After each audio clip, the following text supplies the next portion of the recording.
Hello everyone. स्वागत है आपका हमारे चैनल माइंड मोजेक जीके में।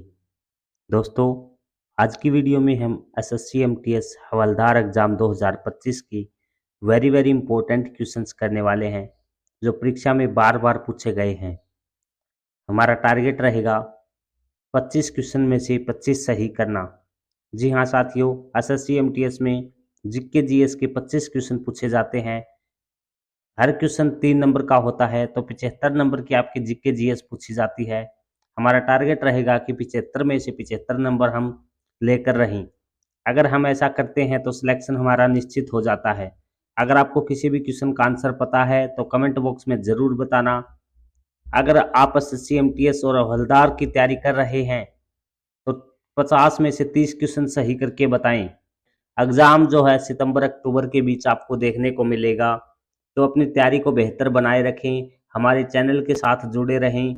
जब तक एग्ज़ाम नहीं हो जाता, आपके लिए डेली 1 या 2 वीडियोज़ लेकर आते हैं, जिसके अंदर हम 50 प्लस जीके जीएस के क्वेश्चन लेकर आते हैं, जो कि एमटीएस परीक्षा के लिए बहुत ही उपयोगी होते हैं। स्टार्ट करते हैं हम अपनी आज की वीडियो बिना किसी देरी के। आज का हमारा पहला क्वेश्चन होगा, विजयनगर साम्राज्य की स्थापना किस वर्ष हुई थी? तो हर क्वेश्चन के लिए आपको 10 सेकंड का समय मिलेगा दोस्तों। आपको कमेंट बॉक्स में ज़रूर से ज़रूर आंसर देना है। तो बताइए, आपका क्वेश्चन है विजयनगर साम्राज्य की स्थापना किस वर्ष हुई? तो आपका राइट आंसर होगा ऑप्शन सी, 1336 में। कब हुई? 1336 में। अगला प्रश्न है दोस्त, डैश में औरंगजेब ने बीजापुर को मुगल साम्राज्य में मिला दिया था? तो कौन सी सन में मिला दिया था औरंगजेब ने बीजापुर को मुगल साम्राज्य में? तो राइट आंसर होगा ऑप्शन बी, 1685 में। अगला प्रश्न है दोस्त, बड़े फतेह अली खान और अली बख्श जरनैल खान ने किस घराने की स्थापना की थी? तो राइट आंसर होगा हमारा ऑप्शन सी, पटियाला घराने की स्थापना की थी बड़े फतेह अली खान और अली बख्श जरनैल ने। अगला प्रश्न है दोस्त, निम्नलिखित में से किस संस्था से मदन मोहन मालवीय का नाम संबंधित है? तो किस संस्था से जुड़े हुए हैं मदन मोहन मालवीय? तो राइट आंसर होगा ऑप्शन ए, बनारस हिंदू विश्वविद्यालय से। अगला प्रश्न है दोस्त, 1991 में भारतीय रुपए का अवमूल्यन कितने चरणों में किया गया? तो राइट आंसर होगा ऑप्शन डी, 2 बार। अगला प्रश्न है, वर्ष 2011 में भारत के किस राज्य में हिंदू आबादी का प्रतिशत सबसे अधिक था? तो राइट आंसर होगा ऑप्शन सी, हिमाचल प्रदेश में। अगला प्रश्न है दोस्त, भारत के संविधान के किस अनुच्छेद के अंतर्गत राष्ट्रीय अनुसूचित जाति आयोग की स्थापना की गई? तो राइट आंसर होगा अनुच्छेद 338 के तहत। अगला प्रश्न है, खैतोली का युद्ध 1517 में राणा सांगा के अधीन मेवाड़ राज्य और किसके बीच हुआ? तो राइट आंसर होगा ऑप्शन सी, इब्राहिम लोदी और राणा सांगा के बीच हुआ था खैतोली का युद्ध। अगला प्रश्न है, निम्नलिखित में से कौन सा त्योहार त्रिपुरा से संबंधित है? तो त्रिपुरा से कौन सा त्योहार संबंधित है? राइट आंसर होगा ऑप्शन डी, खर्ची पूजा। अगला प्रश्न है दोस्त, 42वां संशोधन अधिनियम किसके नेतृत्व में पारित हुआ? तो राइट आंसर होगा ऑप्शन सी, इंदिरा गांधी के नेतृत्व में। सभी क्वेश्चन वेरी वेरी इंपॉर्टेंट हैं, वीडियो को एंड तक जरूर देखना। Top 50 very very important SSC MTS के लिए रहने वाले हैं ये क्वेश्चन, तो वीडियो को एंड तक जरूर देखना। वीडियो अच्छी लगे तो लाइक करें और चैनल को सब्सक्राइब जरूर कर ले दोस्तों। सभी क्वेश्चन का आंसर जरूर बताएं। 1/3 की नेगेटिव मार्किंग समझ करके आप पूरी ईमानदारी के साथ इस प्रैक्टिस सेट को लगाएं और लास्ट में आप हमें बताएं कि 1/3 की नेगेटिव मार्किंग के साथ आपका कितना स्कोर रहा। अगला प्रश्न है हमारा, निम्नलिखित में से किसे इंकलाब जिंदाबाद सूत्र वाक्य को लोकप्रिय बनाने का श्रेय दिया जाता है? तो राइट आंसर होगा ऑप्शन बी, भगत सिंह को। अगला प्रश्न है, रोलिंग प्लान किन दो पंचवर्षीय योजनाओं के बीच लागू किया गया? तो रोलिंग प्लान 5वीं और 6ठी पंचवर्षीय योजना के बीच लागू हुआ था। अगला प्रश्न है दोस्त, निम्नलिखित में से कौन भारतीय ओलंपिक संघ के प्रथम अध्यक्ष थे? तो कौन थे भारतीय ओलंपिक संघ के प्रथम अध्यक्ष? तो राइट आंसर होगा option D, sir Dorabji Tata. अगला प्रश्न है दोस्त, निम्नलिखित में से किस अधिवेशन में कांग्रेस दो गुटों में विभाजित हो गई? तो राइट आंसर होगा ऑप्शन बी, 1907 के सूरत अधिवेशन में कांग्रेस दो गुटों में विभाजित हो गई थी, गर्म दल और नरम दल। अगला प्रश्न होगा दोस्त, लॉर्ड डलहौजी ने अवध को किस वर्ष ब्रिटिश साम्राज्य में शामिल कर लिया था? तो राइट आंसर होगा हमारा ऑप्शन डी, 1856 में। अगला प्रश्न है दोस्त, भारत में मतदान की आयु कब घटाकर के 18 वर्ष कर दी गई थी? पहले 21 वर्ष की एज में वोटिंग हो सकती थी, लेकिन उसके बाद घटाकर के 18 वर्ष कर दी। कब की गई थी ये? तो राइट आंसर होगा ऑप्शन डी, 1989 में। अगला प्रश्न है, प्लेइंग इट माई वे किसकी आत्मकथा है? प्लेइंग इट माई वे किसकी आत्मकथा है? तो राइट आंसर होगा ऑप्शन ए, सचिन तेंदुलकर। अगला प्रश्न है, भारतीय संविधान के किस भाग को भारत का मैग्ना कार्टा कहा जाता है? तो मैग्ना कार्टा भारतीय संविधान के किस भाग को कहते हैं? राइट आंसर होगा ऑप्शन ए, भाग 3 को। अगला प्रश्न है दोस्त, भारतीय कम्युनिस्ट पार्टी की स्थापना अक्टूबर 1920 में कहां पर हुई? तो राइट आंसर होगा ऑप्शन डी, ताशकंद में। अगला प्रश्न है दोस्त, निम्नलिखित में से कौन मोहम्मद गोरी का सेनापति था जिसने भारत में गुलाम वंश की स्थापना भी की थी? तो राइट आंसर होगा ऑप्शन डी, कुतुबुद्दीन ऐबक ने। अगला प्रश्न है साथी, निम्नलिखित में से किस शास्त्रीय नृत्य को कथावाचकों का नृत्य कहा जाता है? तो कथावाचकों का नृत्य किस शास्त्रीय नृत्य को कहते हैं? तो राइट आंसर होगा ऑप्शन ए, कथक को। अगला क्वेश्चन है दोस्त, निम्नलिखित में से कौन सा अनुच्छेद शिक्षा के अधिकार के प्रावधान को स्थापित करता है? तो राइट आंसर होगा ऑप्शन बी, अनुच्छेद 21A, जो है शिक्षा के अधिकार के प्रावधान को स्थापित करता है।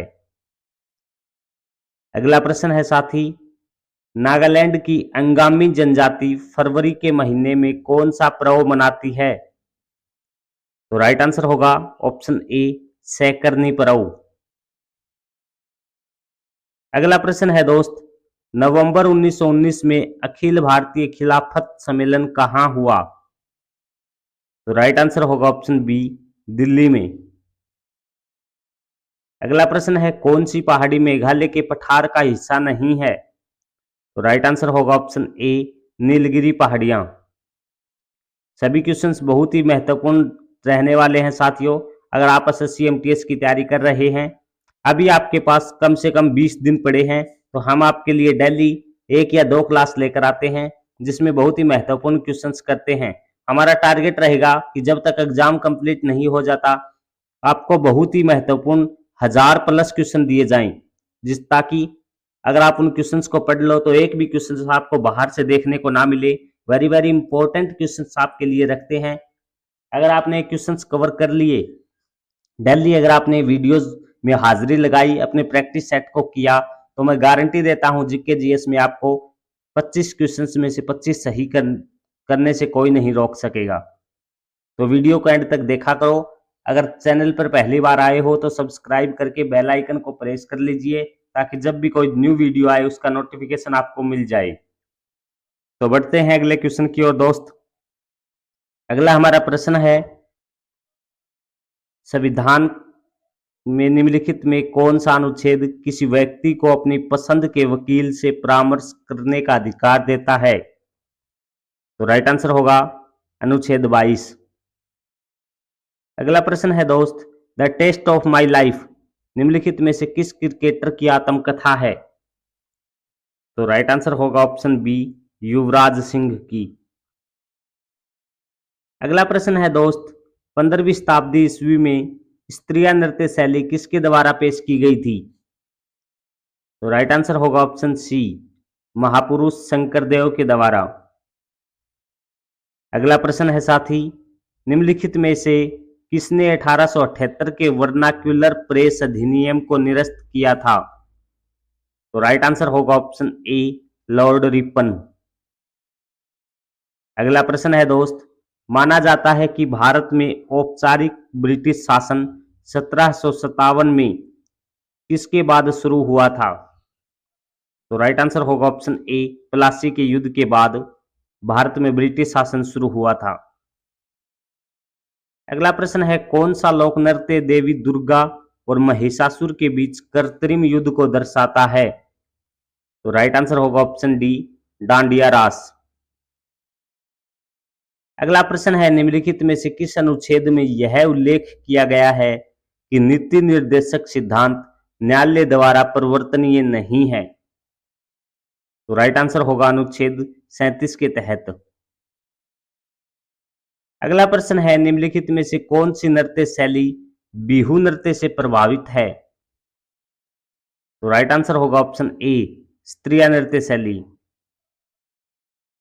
अगला प्रश्न होगा, मौलिक कर्तव्य किस पर लागू होते हैं?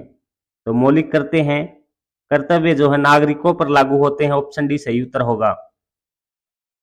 अगला प्रश्न है दोस्त, सालाबाई की संधि के परिणाम स्वरूप निम्नलिखित में से किस युद्ध का अंत हुआ था? तो सालाबाई की संधि के परिणाम स्वरूप प्रथम मराठा युद्ध का अंत हो गया था। अगला प्रश्न है दोस्त, प्रसिद्ध सितार वादक पंडित रविशंकर को भारत रत्न से किस वर्ष सम्मानित किया गया? तो राइट आंसर होगा ऑप्शन बी, 1999 में। अगला प्रश्न है दोस्त, सिकंदर लोधी ने निम्नलिखित में से किस वर्ष आगरा की स्थापना की थी? तो राइट आंसर होगा ऑप्शन बी, 1504 में। अगला क्वेश्चन हमारा, प्रसिद्ध सरोद वादक उस्ताद अलाउद्दीन खान निम्नलिखित में से किस घराने से थे? तो राइट आंसर होगा ऑप्शन सी, मेहर घराने से। अगला प्रश्न है, निम्नलिखित में से कौन सा एक राष्ट्रीय राजनीतिक दल नहीं है? तो राइट आंसर होगा, राष्ट्रीय राजनीतिक दल इनमें से कौन सा नहीं है? तो राइट आंसर होगा option B, national conference. Option B इसमें सही उत्तर होगा। अगला प्रश्न है, किस सन में मुगल सम्राट ने कंपनी को बंगाल प्रांतों के दीवान के रूप में नियुक्त किया था? तो राइट आंसर होगा ऑप्शन डी, 1765 में। अगला प्रश्न है दोस्त, निम्नलिखित में से किसे देश के लोकतंत्र का मंदिर कहा जाता है? तो राइट आंसर होगा ऑप्शन डी, संसद को। अगला प्रश्न है हमारा, चक्री एक सामूहिक गीत है, यह किसके लोक संगीत का एक लोकप्रिय रूप है? तो राइट आंसर होगा ऑप्शन सी, चक्री जो है कश्मीर का लोक संगीत का एक लोकप्रिय रूप है। अगला प्रश्न होगा, गवर्नर जनरल लॉर्ड डलहौजी ने ब्रिटिश साम्राज्य के विस्तार से संबंधित निम्नलिखित में से कौन सी नीति पेश की थी? तो राइट आंसर होगा ऑप्शन सी, व्यक्तिगत सिद्धांत। अगला प्रश्न है, प्रथम यूनिफाइड एशियन गेम्स का आयोजन कहां किया गया? तो राइट आंसर होगा ऑप्शन डी, नई दिल्ली में। अगला प्रश्न है दोस्त, दक्षिण में राष्ट्रकूट वंश नामक वंश का संस्थापक कौन था? तो राइट आंसर होगा ऑप्शन सी, दंती दुर्ग। अगला प्रश्न है दोस्त, मंत्रिपरिषद सामूहिक रूप से किसके प्रति उत्तरदायी होती है? तो मंत्रिपरिषद सामूहिक रूप से किसके प्रति उत्तरदायी होती है? तो राइट आंसर होगा ऑप्शन ए, लोकसभा के प्रति। अगला हमारा प्रश्न होगा, जावा सांस्कृतिक उत्सव निम्नलिखित में से किस भारतीय राज्य में मनाया जाता है? तो राइट आंसर होगा ऑप्शन बी, झारखंड राज्य में। अगला हमारा क्वेश्चन होगा दोस्त, भारतीय राष्ट्रीय कांग्रेस के किस अधिवेशन में सूरत विभाजन हुआ था? तो राइट आंसर होगा हमारा ऑप्शन ए 1907 में। अगला हमारा क्वेश्चन होगा, इनमें से किस युद्ध में मुगल सेना की भागीदारी नहीं थी? तो राइट आंसर होगा ऑप्शन डी अलीवाल का युद्ध, जिसमें मुगल सेना की भागीदारी नहीं थी। अगला प्रश्न और आज की वीडियो का अंतिम क्वेश्चन, तवा बांध भारत के किस राज्य में स्थित है? तो तवा बांध जो है भारत के मध्य प्रदेश राज्य में है। ऑप्शन डी सही उत्तर होगा। दोस्तों, आज की वीडियो में हमने एसएससी एमटीएस प्रैक्टिस सेट से संबंधित टॉप 50 क्वेश्चंस किए हैं, जो सभी परीक्षाओं के लिए महत्वपूर्ण हैं। उम्मीद करता हूं वीडियो अच्छी लगी है तो वीडियो को लाइक जरूर करें। चैनल पर पहली बार आए हैं तो चैनल को सब्सक्राइब जरूर कर लें। आपने 50 में से कितने क्वेश्चन सही किए हैं कमेंट बॉक्स में ईमानदारी के साथ जरूर बताएं। 1/3 की नेगेटिव मार्किंग के साथ आप हमें बताएं कि आपके कितने नंबर इस क्लास में बने हैं। ऐसे डेली ही वीडियो हम लेकर आते हैं आपके लिए, तो आप वीडियो को लाइक और चैनल को सब्सक्राइब करके बेल आइकन को प्रेस कर लें, ताकि जब भी कोई न्यू वीडियो आए उसका नोटिफिकेशन आपको मिल जाए। अगर आप एसएससी एमटीएस की तैयारी कर रहे हैं तो आप हमारे साथ जुड़ जाएं। जब तक एग्जाम नहीं हो जाता हम आपको very very important top 1000+ question देंगे, जिनसे बाहर एक भी क्वेश्चन आपको नहीं मिलेगा। आप इन क्वेश्चंस को चाहे तो रट लेना, चाहे पढ़ लेना, लेकिन आपको डेली क्लास जरूर लगानी पड़ेगी, ताकि आप डेली एक बार इन क्वेश्चंस को अपनी आंखों से देख सको। और आप एग्जाम होने के बाद देखना कि आपको बहुत सारे क्वेश्चंस ऐसे मिलेंगे कि इन वीडियो से डायरेक्ट पूछे गए होंगे। आज की वीडियो में इतना ही। मिलते हैं नेक्स्ट एसएससी एमटीएस और हवलदार के प्रैक्टिस सेट के साथ।